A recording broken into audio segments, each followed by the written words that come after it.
Yes, the Greek texts we have today are in fact texts that were given back to Europe by the Africans. Once they arrived in Europe, these blacks started showing up in increasing frequency as royals and nobles all over Europe.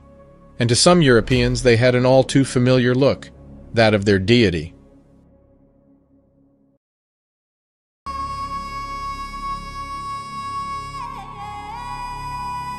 In the book Russian Icons by Father Vladimir Ivanov, recently rediscovered, we find the most interesting collection of Christian icons.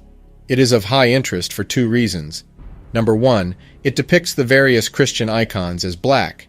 And number two, this is not found in Western Europe, but well in Eastern Europe and Russia. This means that black people were venerated as deities from Spain to France, Italy, Germany, and all the way to Russia. In sum, all over Europe. There are at least 500 black Madonnas in Europe, not counting the ones hidden in the Vatican, 128 in France alone, and you need to remember that these icons survived multiple waves of iconoclasm. This means that in the past, they would have been ubiquitous throughout Europe, before the great artists like Michelangelo and Leonardo were commissioned to start painting the classic Europeanized face of Jesus that we know today.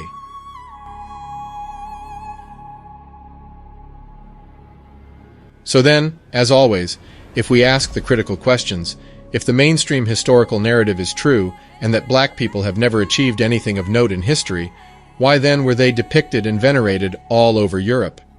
And when you see the prophets, you're going to see them as men of color.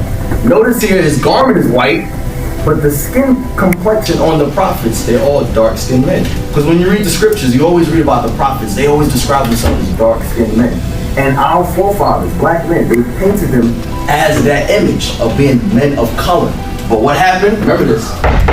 1453, the Renaissance. Even more intriguing, what were black people doing in so many depictions, descriptions, sculptures, and plays in Europe at all?